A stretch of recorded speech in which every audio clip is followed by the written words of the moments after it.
Hi, I'm Auntie Anna. Welcome to Vacation of the Mind. Please feel free to leave your worries and cares and baggage. November is Native American Heritage Month. So throughout this month, our destinations will be Native American legends. Our first destination is a Chippewa Nation's legend, Mondamin, and our tour guide will be Wanz. He is a young man on the cusp of adulthood who is going on his first spirit journey, only to come face to face with the Great Spirit. In times past, a poor Chippewa man was living with his wife and children in a beautiful part of the country. He was not only poor, but inexpert in procuring food for his family, and his children were all too young to give him assistance. Although poor, he was a man of great and kind, contented disposition. He was always grateful to the Great Spirit for everything he received. The same disposition was inherited by his eldest son, who had now arrived at the proper age to undertake the ceremony Ki-ig ush im uwin, or fast, to see what kind of spirit would be his guide and guardian through life.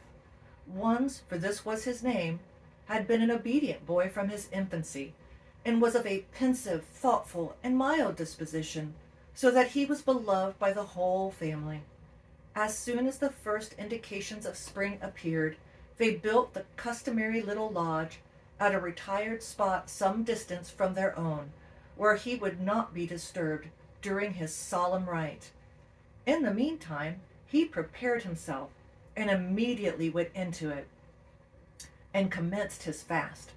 The first few days he amused himself in the mornings by walking in the woods and over the mountains, examining the early plants and flowers, and in this way prepared himself to enjoy his sleep, and at the same time stored in his mind with pleasant ideas for his dreams.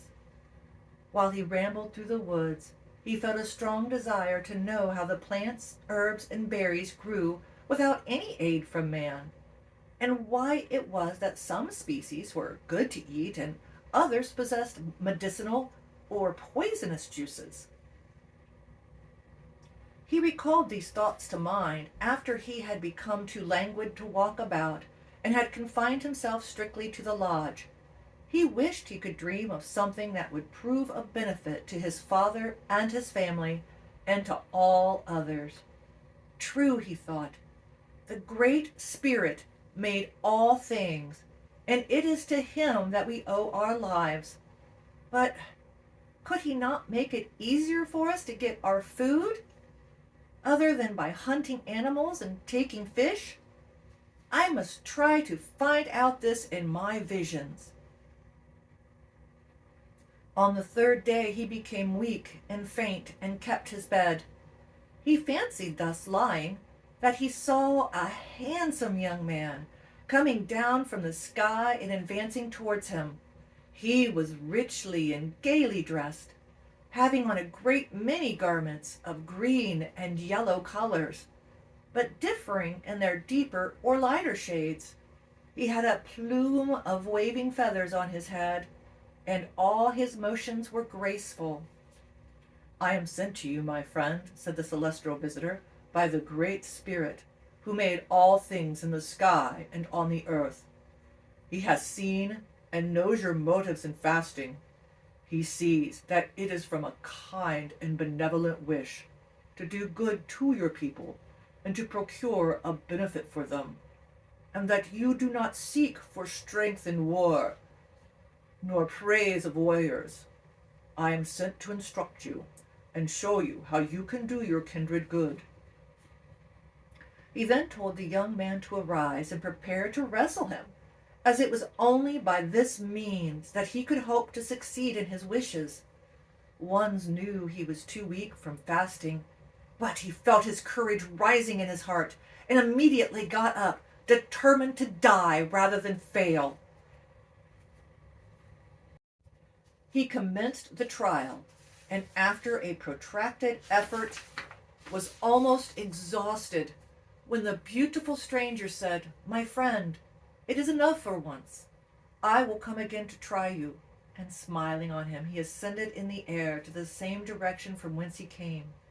The next day the celestial visitor reappeared at the same hour and renewed the trial.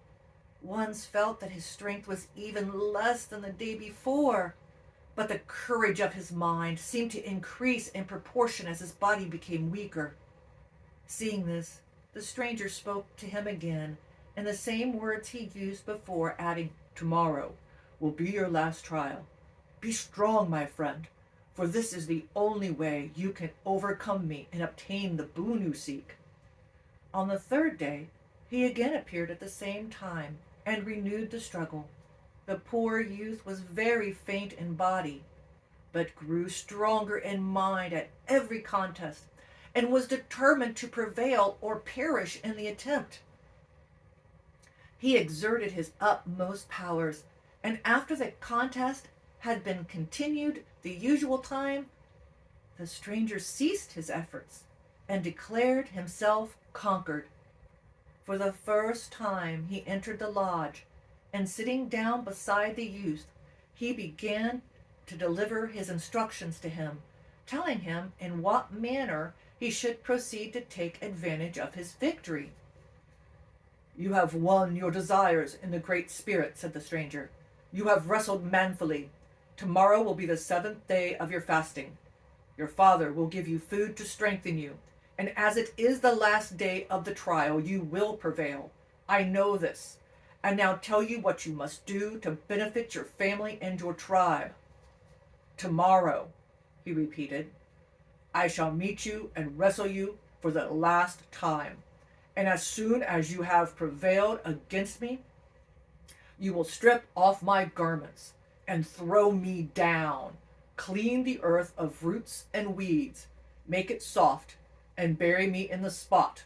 When you have done this, leave my body in the earth, and do not disturb it, but come occasionally to visit the place, to see whether I have come to life. And be careful never to let the grass or weed grows on my grave. Once a month, cover me with fresh earth. If you follow my instructions, you will accomplish your object of doing good to your fellow creatures by teaching them the knowledge I now teach you." He then shook him by the hand and disappeared. In the morning, the youth's father came with some refreshment, saying, "My son, you have fasted long enough. If the Great Spirit will favor you, he will do it now. It is 7 days since you have tasted food, and you must not sacrifice your life. The Master of Life does not require that." "My father," replied the youth, "wait till the sun goes down. I have a particular reason for extending my fast to that hour." "Very well," said the old man, and departed with the food. At the usual hour of the day, the sky visitor returned, and the trial of strength was renewed. Although the youth had not availed himself of his father's offer of food, he felt the new strength had been given to him, and that exertion had renewed his strength and fortified his courage.